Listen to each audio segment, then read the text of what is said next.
నేను consultant pharma doctor. దురదృష్టవశాత్తు మొన్న ఆదివారం నాకు ఉదయం తేలు కుట్టి ఆ తేలు కాటుకు ప్రమాదానికి గురైనా నేను.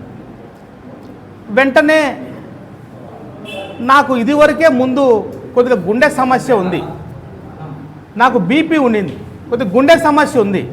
ఈ తేలు కాటు జరిగినప్పుడు ఆ యొక్క విష ప్రభావం ప్రధానంగా గుండె మీద ఉంటుందనే విషయం నాకు తెలుసు. అందుకే భయపడి వెంటనే నేను రోజువారీగా వేసుకునేటువంటి ట్యాబ్లెట్ సాకుబిటాన్ అనేటువంటి బ్రాండెడ్ ట్యాబ్లెట్ వేసుకున్న తర్వాత ఆ విష ప్రభావం ఇన్ఫ్లమేటరీ ఎఫెక్ట్ ఉండకూడదని వెంటనే డెక్సామెథాజోన్ ట్యాబ్లెట్ వేసుకున్నా.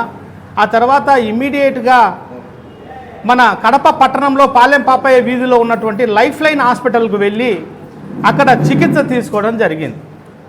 అక్కడ డాక్టర్ గారు ఏం ట్యాబ్లెట్లు వేసుకున్నామని చెప్తే మొత్తం చెప్పిన. సార్ నేను ప్రజోసిన్ అనేటువంటి ఈ తేలుకాటు విరుగుడు మంది ఏదైతే ఉంటుందో ఆ ట్యాబ్లెట్ 5 mg కూడా వేసుకున్నాను సార్ అని చెప్పారు. సరే అంటే నన్ను అడ్మిట్ చేసినారు.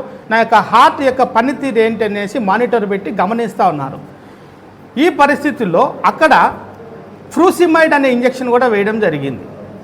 అదేవిధంగా మధ్యాహ్నం ఆయన ఇంటికి వెళ్తూ అక్కడ ఉన్నటువంటి డ్యూటీ డాక్టర్కు సమయం అయింది కదా, దాదాపు 5-6 గంటలు అయింది, ఆయన ప్రజోసిన్ వేసుకొని మళ్ళీ ఇంకొక ట్యాబ్లెట్ వెయ్యి అని చెప్పేసి ఆమెకు సూచించినట్టున్నాడు. ఆమె నా దగ్గర ఆ ట్యాబ్లెట్ వేసుకోమని ట్యాబ్లెట్ ఇచ్చింది. ఆ ట్యాబ్లెట్ వేసుకున్న తర్వాత మరి ఈ మందులన్నీ కూడా ఓవర్ డోస్ అయిపోయి నా మీద ప్రభావం చూపించాయేమో, ఉన్న పల్లంగా నా బీపీ పడిపోయింది. 90/60 అని చెప్పేసి అక్కడ మానిటర్లో చూసినాం. వెంటనే పరిస్థితి విషమిస్తుందేమో, ఏంది ఇలా ఉంది నా పరిస్థితి అని చెప్పేసి అక్కడ ఉన్న డ్యూటీ డాక్టర్ని అడిగినాం. అమ్మ నాకు బీపీ పడిపోతా ఉంది, ఒక సెలైన్ పెట్టు తల్లి అని అడిగిన. సార్ లేడు, భోజనానికి పోయినాడు, మీకు కార్డియాలజీ కన్సల్టెంట్ అవసరము, మనకు డాక్టర్ రాజశేఖర్ రెడ్డి గారు అని చెప్పి ఒక డాక్టర్ ఉన్నారు మన కడపలో, ఆయన ప్రజెంట్ అందుబాటులో లేరంట, నేను కనుక్కుంటానన్న, ఫోన్ చేస్తానన్న అని చెప్పి కొంత ఆమె ప్రయత్నించింది. ఆ పరిస్థితుల్లో కన్సల్టెంట్ కార్డియాలజిస్ట్ మనకు దొరకటం లేదు, మీరు శ్రీశ్రీ హోలిస్టిక్ హాస్పిటల్కి వెళ్తే బాగుంటుంది, నేను రెఫర్ చేస్తానని చెప్పి ఆమె రెఫర్ చేసి డాక్టర్తో రబ్బానీ సార్తో కూడా మాట్లాడి ఈ మాదిరి పంపిస్తానని చెప్పి చెప్పింది. నేను కూడా చెప్పిన, అమ్మ అక్కడ డాక్టర్లు ఉన్నారో లేదో కనుక్కోతల్లి, నేను ఆడిపోయినాక మళ్ళీ ఇబ్బంది పడకుండా అని కూడా చెప్పిన. సో అప్పుడు ఆమె ఏంటంటే అక్కడ ఉన్నారు, కన్సల్టెంట్ కార్డియాలజిస్ట్ ఉన్నారు, మీరు వెళ్ళండి అని చెప్పి అభయం ఇస్తేనే నేను అక్కడికి పోయినా. ఆడికి పోతే నేను పోయింది దేనికి సార్, బీపీ ఫ్లక్చువేట్ అయ్యి హైపోటెన్షన్తో బ్లడ్ విజన్తో నేను నడచలేని పరిస్థితిలో నేను వీల్ చైర్లో పోయి నేను ఆటోలో పోయి ఆడ దిగితే అక్కడికి పోయిన తర్వాత అక్కడ ఎవరు నన్ను పరీక్షించారో నాకు అర్థం కాలే. వాళ్ళు క్వాలిఫైడ్ డాక్టర్లా కాదా అనే విషయమే నాకు తెలియదు. వాళ్ళు ఏందనంటే నన్ను పరీక్షించకుండా నీ పరిస్థితి ఏంది, నీ క్లినికల్ మేనిఫెస్టేషన్స్ ఏంటి, నువ్వు దేనికి వచ్చావని అడగకుండా ఏదో తేలు కుట్టిన కేసు అన్నట్టు ఎవరు చెప్పి విన్నారో ఏమో, మొత్తానికి తేలు కుట్టింది వచ్చినాడు అనే విధానికి వాళ్ళు తీసుకొని జనరల్ మెడిసిన్ నేను చెప్తానే ఉండా, నాకు హైపోటెన్షన్ ఉంది, నా కళ్ళు బ్లర్డ్ విజన్ ఉంది, నా ప్రాబ్లం ఇదే, నేను చెప్తానే ఉండా, నాకేం నోరు పడిపోలే, నేను చెప్తానే ఉండా, నా భార్య నా బంధువులు చెప్తానే ఉండారు. అయినా కూడా వాళ్ళు వినకుండా నాకు ఇవ్వాల్సినటువంటి మెడికేషన్ ఇవ్వకుండా మరి ఎందుకో మరి నాకు తెలిసి వాళ్ళు 3 రోజులు అడ్మిట్ చేయాలా, వీడిని ఐసీయూలో పండబెట్టాలా, వీని దగ్గర డబ్బులు గుంజాలని అనుకున్నారనేమో వాళ్ళ ఉద్దేశం కూడా కన్ఫర్మ్ అయింది. నేను అది కూడా చెప్తా. వాళ్ళు ఏం చేశారంటే ఇమ్మీడియేట్గా నేను చెప్తున్నా కూడా నాకు ఎటువంటి మెడికేషన్ ఇస్తున్నారో నాకు చెప్పండి, నాకు చెప్పే ఇవ్వండి, without my consent A drug నాకు ఇవ్వద్దండి, నేను కూడా ఆరోగ్య రంగ నిపుణుడినే అని చెప్పిన. అయినప్పటికీ ఒక నర్సు ఎవరో వచ్చింది, ఎవరో ఫోన్ చేసినారంట, శంకర్ దాదా ఎంపీ వేరే ఏటీఎం బెయిరా అంటే వీళ్ళు మందులు వేసినట్టు ఎవరో డాక్టర్ ఫోన్ చేసి చెప్పినాడని చెప్పి బెంజోడైజిపిన్ నార్కోటిక్ డ్రగ్స్, మిడాజోలం, అదేవిధంగా హ్యాలోపెరిడాల్, నేనే మెంటల్ వచ్చినాను ఈ హాస్పిటల్కి, నాకు హ్యాలోపెరిడాల్, అదేవిధంగా సెంట్రల్ అనాల్జీసియా ఏదైతే ట్రమాడాల్ ఉందో అది కూడా నార్కోటిక్ డ్రగ్స్ అండ్ సైకోట్రోపిక్ సబ్స్టెన్సెస్లో రీసెంట్గా చట్టంలో చేర్చినారు. ఇటువంటి ప్రమాదకరమైన మందులు నాకు ఎందుకు ఇస్తున్నారు, మీరు ఇవ్వద్దని చెప్పి నేను ప్రతిఘటించినప్పటికీ కూడా నాకు ఆ డ్రగ్స్ బలవంతంగా వేసినారు, కుట్రపూరితంగా. ఇది ఒక నేరపూరిత చర్య అని చెప్పేసి నేను చెప్తా. ఎందుకు అంత బలవంతంగా ఇచ్చి నన్ను నా ప్రాణాన్ని ఎందుకు మీరు ఇబ్బందులకు గురి చేయాలని చెప్పి నేను అడుగుతా ఉన్నా. ఎప్పుడైతే నాకు మందులు ఇచ్చినారో నా బంధువులు అక్కడే ఉన్నారు, అందరూ చూస్తానండి, ఉన్న పలంగా నా రెస్పిరేషన్ పడిపోయింది. 95% ఉన్న రెస్పిరేషన్ 60% పడిపోయింది. దాన్ని చూపిస్తున్నారు. సీరియస్గా ఉంది, ఇమ్మీడియట్గా ఐసీయూలో పండబెట్టాలా, ఆక్సిజన్ పెట్టాలా అని చెప్పి ఆక్సిజన్ తీసుకొచ్చి పెట్టారు. లేదంటే చచ్చిపోతాడని భయపెడుతున్నారు. ఈ రకంగా చేసి బయటికి తీసుకెళ్ళి బేరాలు ఆడుతున్నారు. రోజుకు 15,000 అవుతుంది, ముందు 5,000 కట్టండి, మళ్ళీ 10,000 కట్టండి, మళ్ళీ ఇంత అవుతుంది. ఇంకొక అతను వచ్చాడు, ఏసీ రూమ్ అంటాడు, డబల్ ఏసీ అంటాడు, వార్డు ఏసీ వార్డు అంటాడు, బేరాలు ఆడడం మొదలుపెట్టినారు. సో ఈ రకమైన పరిస్థితిని గమనించిన మరి నాకు ఇవ్వాల్సిన ట్రీట్మెంట్ ఇవ్వకుండా నాకు కాంట్రా ఇండికేటర్ అయినటువంటి మెడిసిన్ ఇస్తా ఉన్నారు. ఎందుకు ఇలా చేస్తున్నారు? నా రెస్పిరేషన్ ఆల్రెడీ పడిపోయింది. ఈ పరిస్థితికి ఆ రోజంతా సైలెంట్గా ఉన్నాం, ఎందుకంటే వాళ్ళ హ్యాండ్లో ఉన్నాం.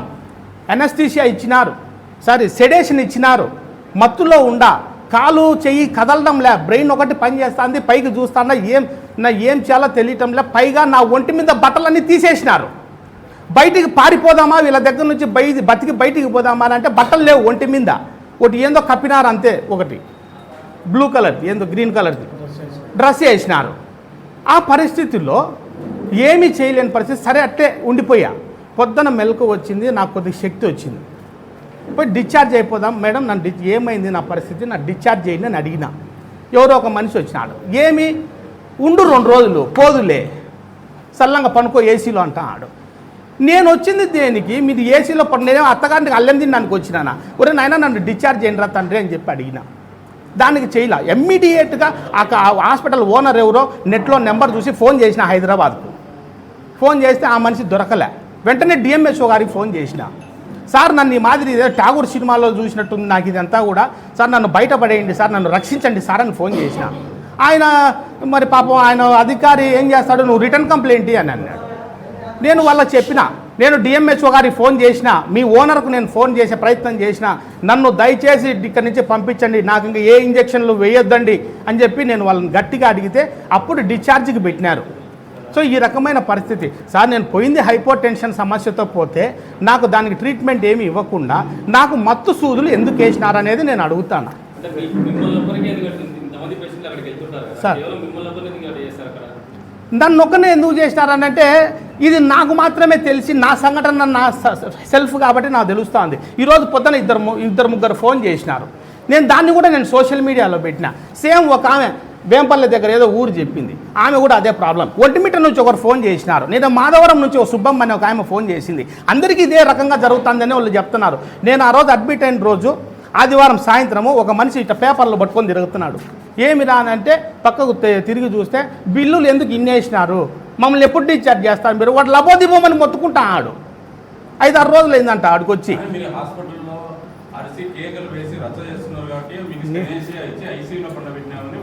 పూర్తి అబద్ధం.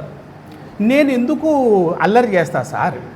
నాకేమన్నా మెంటల్ ఉందా, లేకపోతే నేనేమన్నా అల్లరి చేయడానికి ఏమన్నా చిన్నపిల్లోనే? ఇవన్నీ అబద్ధాలు. అల్లరి చేస్తే అవునయ్యా నేను అల్లరి చేసింటే నువ్వు నన్ను బయటికి పంపించు, నువ్వు ట్రీట్మెంట్ ఇయ్యాకు, నువ్వు నాకు సెడేషన్ మత్తు సూదులు నార్కోటిక్ మందులు ఎట్లా.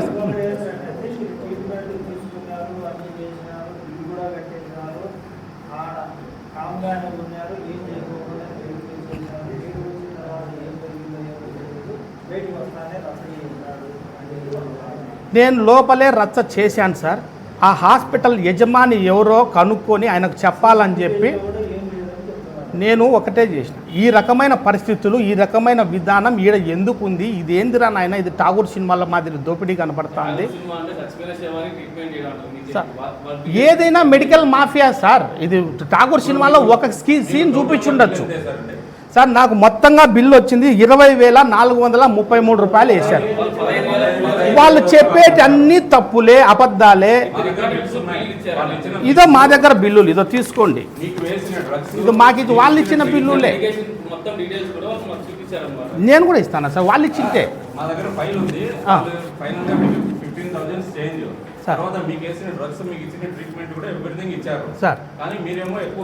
వాళ్ళు సార్ నాకు తెలిసి ఈ ఇష్యూ బయటకు వచ్చింది కాబట్టి నేను అందుకే కడప జిల్లా కలెక్టర్ గారిని డిఎంహెచ్ఓ గారిని చేతులు జోడించి అడుగుతా ఉన్నాను సార్.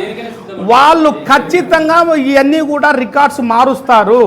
వాళ్ళు సీసీ ఫుటేజ్ తీసుకోండి దయచేసి అధికారులు. ఆ హాస్పిటల్ యొక్క సీసీ ఫుటేజ్ నేను అడ్మిట్ అయినప్పటి నుంచి డిశ్చార్జ్ అయినంత వరకు సీసీ ఫుటేజ్ సెక్యూర్ చేయండి. వాళ్ళన్నీ మారుస్తారు. నా దగ్గర వివరాలు ఉన్నాయి, నా దగ్గర ఎవిడెన్స్ ఉంది, ఐ విట్నెస్లు ఉన్నారు, నాతో పాటు నా స్నేహితుడు వైద్య నిపుణుడు అతను డాక్టర్ కూడా వచ్చాడు, వాళ్ళందరూ రేపు కోర్టులో నిలబడతారు. మీరు సాక్ష్యాధారాలు మారిస్తే ఒప్పుకునే పరిస్థితి లేదు. అధికారులను ఒకటే విన్నవించుకుంటున్నాం, దయచేసి వాళ్ళ దగ్గర నుంచి అన్ని రికార్డులు తీసుకోండి అని నేను ఆల్రెడీ ఇదివరకే కలెక్టర్ గారికి, డిఎంహెచ్ఓ గారికి నేను లేఖలు రాసిన, కంప్లైంట్ పెట్టిన. వాళ్ళు ఎన్నైనా మారుస్తారు. ఆయన డాక్టర్ గారు ఎవరైతే మొన్న ప్రెస్ మీట్ పెట్టారో, ఆయన 1 టౌన్ పోలీస్ స్టేషన్లో ఆయన ఫిర్యాదు ఏదైతే ఇచ్చారో దాంట్లో ఆయన ఒప్పుకున్నాడు. నాకు సెడేషన్ ఇచ్చారు, నాకు నార్కోటిక్ మందులు ఇచ్చారు, నాకు ట్రమాడాల్తో పాటు హ్యాలోపెరిడాలు, అదేవిధంగా మిడాజోలం, బెంజోడైజిపిన్ డ్రగ్స్ సరి, గంజాయి కంటే దారుణమైనటువంటి మత్తునిచ్చే డ్రగ్స్ సరి నాకు ఎందుకు వేస్తారని నేను అడుగుతాను. నా పరిస్థితి ఏంటి? అధికారులు ఏం చేస్తున్నారో సార్, మీరు మీడియా వాళ్ళు, సమాజంలో తిరిగే వాళ్ళు మీకే తెలియాల వ్యవస్థ ఎట్లుందో మీకు తెలుసు. Very good sir. ఈ సందర్భంగా నేను ఒకటి తెలియజేసుకుంటా ఉన్నా. ట్రమాడాల్ ట్యాబ్లెట్ ఇటీవల కాలంలో విచ్చలవిడిగా దుర్వినియోగం అవుతుందని చెప్పి మన గౌరవ కడప ఎమ్మెల్యే గారు మాధవిరెడ్డి గారు, ఆమె ఎప్పుడైతే ఎమ్మెల్యేగా మొదటిసారిగా కాలు పెట్టిందో అసెంబ్లీలో, ఆమె మొట్టమొదటిసారిగా మాట్లాడింది ఈ ట్రమాడాల్ మందు గురించే. అయ్యా, ట్రమాడాల్ కడప జిల్లాలో విచ్చలవిడిగా దుర్వినియోగపడతా ఉంది, ఇంజక్షన్లు వేసుకుంటా అన్నారు, మత్తుకు బానిసలు అవుతా అన్నారు యువత అని చెప్పి మహాతల్లి ఎవడు కూడా ఆ యొక్క విషయాన్ని ఈ రాష్ట్రంలో ఎవడు మాట్లాడలే. మన కడప జిల్లా ఎమ్మెల్యే మన మాధవక్క మాట్లాడింది. దాని మీద విస్తృతంగా రాష్ట్ర వ్యాప్తంగా దాడులు జరిగినాయి, దాని మీద ఉక్కుపాదం మోపింది ఔషధ నియంత్రణ శాఖ. అయినా కూడా ఈ మెడికల్ మాఫియా ఏ విధంగా తయారైందంటే, ఎంత చర్యలు తీసుకున్నా, ఎంత దాడులు చేసినా, ఎంత నిఘా పెట్టినా కూడా ఏదో విధంగా ఈ మందులు దుర్వినియోగం అవుతానే ఉన్నాయి. కాబట్టి నేను అడుగుతాను మన కడప జిల్లా ఎమ్మెల్యే గారిని కూడా కోరుకుంటున్నాక, నేను చేతులు జోడించి వేడుకుంటున్నా, ఈ రకంగా ఆసుపత్రిలో అధికారికంగా ఎంత బాధ్యతగా ఉండాల్సినటువంటి వైద్యులు ఈ రకంగా బెంజోడైజిపిన్స్, మీరు మాట్లాడింది ఓన్లీ ట్రమడాల్ గురించే, బెంజోడైజిపిన్స్, అదేవిధంగా ఈ మత్తు మందులు, హ్యాలోపెరిడాల్, సైకోటిక్ డ్రగ్స్, ఇటువంటి మందులు ఈ రకంగా ఇస్తున్నారు. దయచేసి అధికారులకు మీరు కూడా చెప్పండి, దీని మీద పెద్ద ఎత్తున కమిటీ వేయాలి. ఇటువంటి పరిస్థితి అదే సార్, అది ఇవ్వలేదు, వాళ్ళు ఇచ్చినట్టు ఇవ్వాల. ఒకవేళ నిజంగా మీరు ఇచ్చునుంటే, అధికారికంగా ఇచ్చునుంటే, మీ యొక్క మెడికల్ పర్యవేక్షణ ఇచ్చుంటే రికార్డు రాయాలా. రికార్డు రాయకపోవడం పెద్ద నేరం. ఒకవేళ రికార్డు ఉండాలి. ఒకవేళ నేను చచ్చిపోయి ఉంటే నా చావుకు కారణం ఏంటని ఇస్తారు వాళ్ళు, చెప్పండి. నేను చచ్చుంటే రెస్పిరేటరీ డిప్రెషన్తో నేను చచ్చిపోయి ఉంటే నా చావుకు కారణం ఏమని రాసిస్తారు? అది తేలుగుట్టింది సచ్చినాడా అంటారు. కానీ వీళ్ళు వేసిన ఈ పనికి మాలిన భయంకరమైనటువంటి నార్కోటిక్ మందులు ఇచ్చినారనేటువంటి విషయం వెలుగులోకి రాదు. వాళ్ళు లయబిలిటీని, క్రిమినల్ లయబిలిటీని తప్పించుకుంటారు.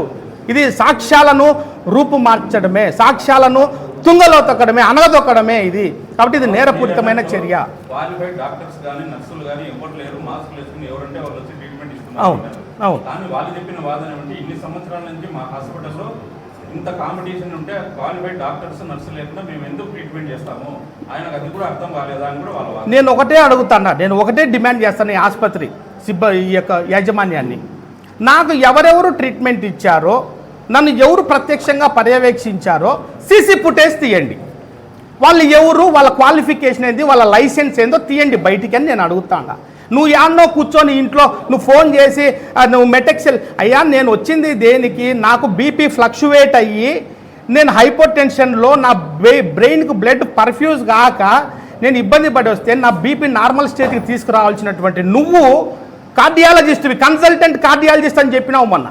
నువ్వు ఫోన్ చేసి మెటెక్సెల్ ఎట్లు ఇమ్మంటావు? మెటెక్సెల్ అంటే మెటప్రొలాల్, బీటా బ్లాకర్. ఆ ట్యాబ్లెట్ ఇస్తే నువ్వు హార్ట్ రేట్ కంట్రోల్ కావాలని చెప్తాను. అది ఇస్తే నా బీపీ ఇంకా ఫ్లక్చువేట్ అవుతుంది. 60/40కి వచ్చింది శ్రీశ్రీ హోలిస్టిక్లో. అది కనుక వేసుకుని ఉంటే నేను ఖచ్చితంగా చచ్చిపోయేవాడిని. నేను వేసుకోలేదు, నేను రిఫ్యూజ్ చేసి వేసుకోలే. మెటెక్సెల్ ఎట్లా ఇస్తావయ్యా నువ్వు హార్ట్ రేట్ పెరిగింది అంటున్నావు. అయ్యా నేను చెప్తా ఉన్నా, భగవంతుడు ప్రతి ఒక్కరికి, మనిషికి, శరీరానికి ఒక ప్రొటెక్టివ్ మెకానిజం ఇచ్చాడు. ఏదైనా బాడీలో ఒకటి ఇంబ్యాలెన్స్ జరిగితే దాన్ని బ్యాలెన్స్ చేయడానికి మరొక సిస్టమ్ ఇచ్చాడు భగవంతుడు. ఆ రకంగా నా బ్రెయిన్కు బ్లడ్ సరిగా పోవటం లేదని చెప్పి నా హార్ట్ రెస్పాండ్ అయ్యి హార్ట్ బీట్ పెరిగింది. It is trying to meet the demand of the blood supply to the brain. అటువంటి పరిస్థితిని నువ్వు క్లినికల్ పరంగా ప్రత్యక్షంగా వచ్చి నన్ను పర్యవేక్షించకుండా, క్లినికల్గా ఎగ్జామిన్ చేయకుండా నువ్వు మెటెక్సెల్ ఎట్లా రాస్తావు? నీ నిర్లక్ష్యం కాదా, ఇది వైద్య నిర్లక్ష్యం కాదా అని నేను అడుగుతాను. ఆ డాక్టర్ని సమాధానం చెప్పమనండి. చంపడానికి చేసినారు సార్. వాళ్ళు ఎన్నైనా చెప్తారు, సాధారణ జనాలకి ఇది అర్థం కాదు సార్. ఆయన అన్నాడు ఎక్స్పర్ట్, ఇదంతా టెక్నికల్ అన్నాడు, ఎక్స్పర్ట్ ఒపీనియన్ కావాలా, ఎక్స్పర్ట్ ఎవాల్యుయేషన్ కావాలని అంటున్నాడు. నేను ప్రభుత్వాన్ని కూడా ఇదే డిమాండ్ చేస్తా ఉన్నా. ఒక 5-6 మంది ఎక్స్పర్ట్స్ని పెట్టి ఒక కమిటీ వేయాలా, వాళ్ళు అక్కడ జరిగినటువంటి సాక్ష్యాధారాలు సహా నిరూపించడానికి నేను సిద్ధంగా ఉన్నా. ఎక్స్పర్ట్ కమిటీనే వేయాలా, అది ఏం జరిగిందో ఎక్స్పర్ట్స్కే చెప్తాం. వాళ్ళు సమాజంలో ఊరికే ప్రెస్ మీట్ పెట్టి మేమేం చేయలే, మాదేం తప్పు లేదు, మేము కాపాడినాం బతికించినామంటే ఇన్ని కుదరదు. నేను ఈరోజు బతుకున్నానంటే నా కన్న తల్లిదండ్రులు చేసుకున్న పుణ్యం, వాళ్ళు ముక్కిన దేవుడు నన్ను ఈరోజు కాపాడినాడు. ఎందుకో నేను బతికి బయట పన్నా, అది నా కన్న తల్లిదండ్రుల పుణ్యము, నా బిడ్డల భవిష్యత్తు. ఇంత ఏం మాట్లాడతాం సార్ ఆయన సార్. నేను ఇంకోటి కూడా చెప్తా ఉన్నా, నిన్న సాయంత్రం వరకు నా పరిస్థితి ఎట్టుందంటే కాళ్ళు ఎక్కడేస్తున్నాను, ఏడ నడుస్తున్నాను నాకే తెలియదు. ఆ మత్తు ఆ రకంగా ఉండింది సార్. సార్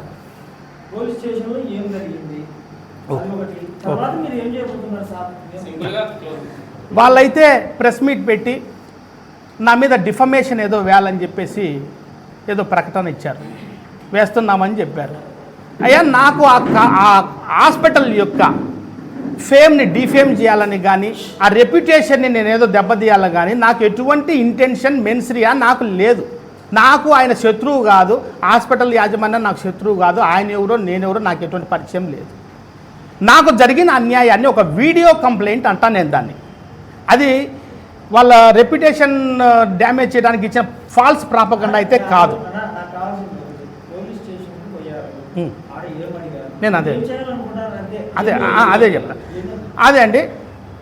అయితే వాళ్ళు ఏ విధంగా అయితే పోలీస్ స్టేషన్లో కంప్లైంట్ ఇచ్చారో నేను కూడా 1 టౌన్ పోలీసుల వారికి, అదేవిధంగా కడప డిఎస్పీ గారికి, కడప ఎస్పీ గారికి కూడా క్రిమినల్ కంప్లైంట్ ఇవ్వడం జరిగింది. వాళ్ళు ఏదైతే నా పట్ల నేరపూరితమైనటువంటి చర్యలకు పాల్పడ్డారో భారతీయ న్యాయ సంహితలోని పలు సెక్షన్ల కింద, అదేవిధంగా narcotic drugs and psychotropic substances act కింద వాళ్ళు చేసినటువంటి చట్ట వ్యతిరేక చట్ట ఉల్లంఘనలకు గాను ఖచ్చితంగా కఠినపరమైన నేరపూరితమైన చర్యలకు నేను క్రిమినల్ చర్యలు తీసుకుంటాను. ఖచ్చితంగా నేను కోర్టుకు వెళ్తాను. వాళ్ళు చేసిన మెడికల్ నిర్లక్ష్యం, ఇది మెడికల్ నిర్లక్ష్యమే కాదండి, ఇది క్రిమినల్ నిర్లక్ష్యం, క్రిమినల్ నెగ్లిజెన్స్ అని చెప్పి నేను చెప్తా. ఖచ్చితంగా నేను కోర్టుకు వెళ్తా. వాళ్ళని జైలుకు ఈడ్చేంత వరకు నేను వెనుకడుగా వేయనని చెప్పి కూడా ఈ సందర్భంగా నేను తెలియజేస్తాను. ప్రజెంట్ పోలీసులు ఎటువంటి ఎఫ్ఐఆర్ చేయలేదు సార్. వాళ్ళు ఎఫ్ఐఆర్ చేయకపోతే ప్రైవేట్ కంప్లైంట్ వేయడానికి కూడా నేను వెనుకాడను.